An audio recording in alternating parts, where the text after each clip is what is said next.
Ciao Juventini of the world! Really important news and really nice news. I was able to have tickets for Juventus Inter of the 1st of March. Really happy. And it was so difficult to have them because on ticket one I had to wait so long. But, and that's a big danger, before Inter there is Lyon. And more important, before Lyon there is Spal, the game of tomorrow. Really important game. Why? Because we cannot lose 3 points there. We have to still be on the first position if we want to continue what we are doing, and it means being champion of Italy. How do I want to review the pre-game of tomorrow, that important game? It's in a kind of top 6. What happened last week, or actually this week, what happened this week, and how do we get to the game of tomorrow? We will start to the less good news, number 6, and we will go to the best news possible on number 1. So let's start this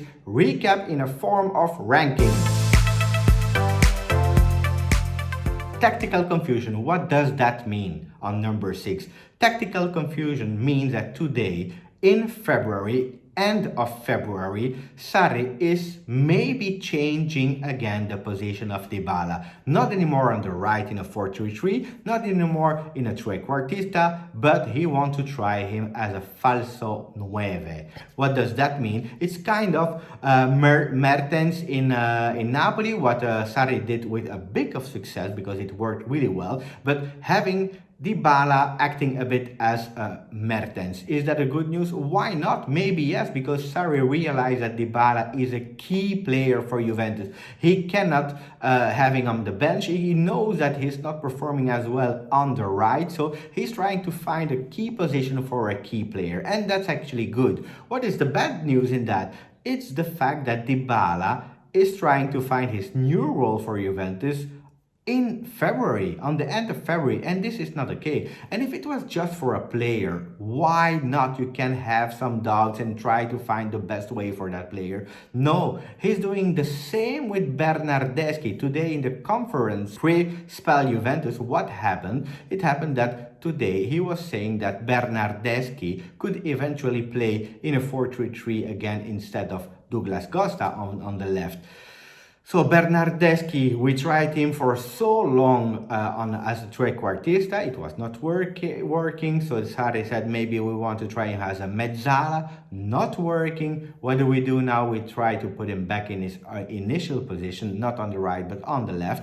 So tactical confusion. And to end at number 6, we have also Cuadrado, him also not anymore in as a right wing in the back. No, he will play again in the front like he played a few seasons ago for Juventus. So for me, that's called tactical confusion. On number 5, what do we have there? We have the Champions League. Champions League is back, and I call it Champions League intensity. Why? Because did you saw some games of this week? Atalanta, Dortmund, what a great team was that. It was crazy because those teams, okay, we consider them like a bit the underdogs. They are not the big Real Madrid, Barcelona or whatever, but those guys were playing with a crazy intensity. And my big question for Juventus is, are we able to play with that intensity in Serie A, but maybe even more in Champions League? So big question mark. Intensity. We didn't saw it this year. Will we be able to see it before the end of the season? On number 4, we have Lazio versus Inter. You would say, what does that have to do with a Spal Juventus?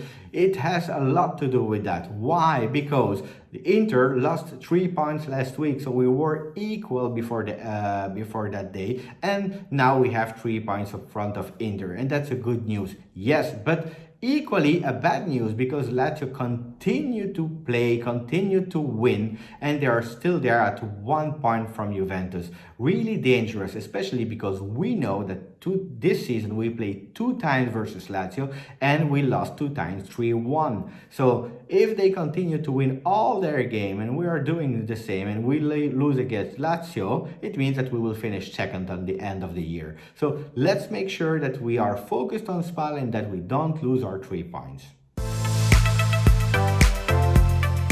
On number 3, we have the yellow cards. That can be a real big problem. Why? Because we have 3 players that are in danger. If they receive another yellow card, they will miss the game, the big game versus Inter. Who are we speaking about? We are speaking about Cuadrado. We are speaking about De Ligt. We are speaking about Dybala. And it makes it even more dangerous because Higuain is not there. We don't have Higuain. That means that Dybala has a lot of chances to play tomorrow. Having Dybala on the field, having Ronaldo, and having Cuadrado, it means that 2 players in the front will be in danger. And then we have De Ligt. Bonucci was not there. He was not called up because he couldn't play the game. But now we have hopefully Rugani playing and maybe a chance for Chiellini. Maybe yes, maybe no. We don't know that. Let's see, because if De Ligt play, he has to be really prudent. On number 2, we have Pianist.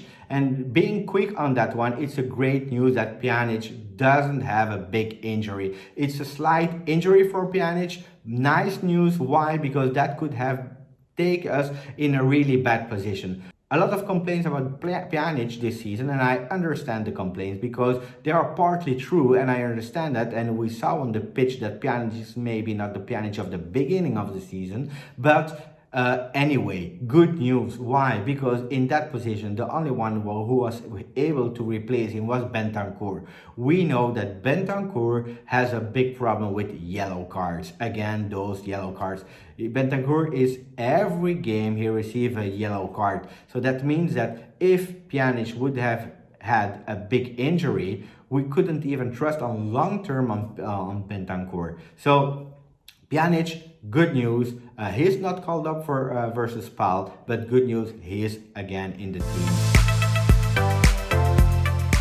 And we finished with our best news of the week before Spal Juventus. It happened actually last week, but the return of Giorgio Chiellini, Il Capitano, is back. And why is that a good news? Because it's the moment we need him. We know that Demiral is injured for the rest of the season, so having Chiellini back just in time before great games and before the Champions League start is the best thing that could happen. Not only because of his presence, because he will not play every game, but especially because it gives us a boost. Look at the stadium when he entered for the last 15 minutes last week. The stadium was again cheering up. You really saw that positivity in the stadium, in the devices, but also on the players. Rugani this week said how important Chiellini's role was when he was injured, but especially now when he's back on the pitch with his teammates. So Chiellini back is for me the best news. We will play against Spal tomorrow. I hope for a win. I think we will win. I'm quite sure about that. Let's see how we will win, because we need to convince. It's time to make a total turnaround and try to show now what we are and what we can. We have the best team of the Serie A. Time to show it, because we want to end with an epic end. We want to go all in for all the titles. Thanks Juventini for watching. I hope you like that new format of ranking. How are we going to the actual game? Please comment. Let me know what you think about it. And as always, Forza Juventus!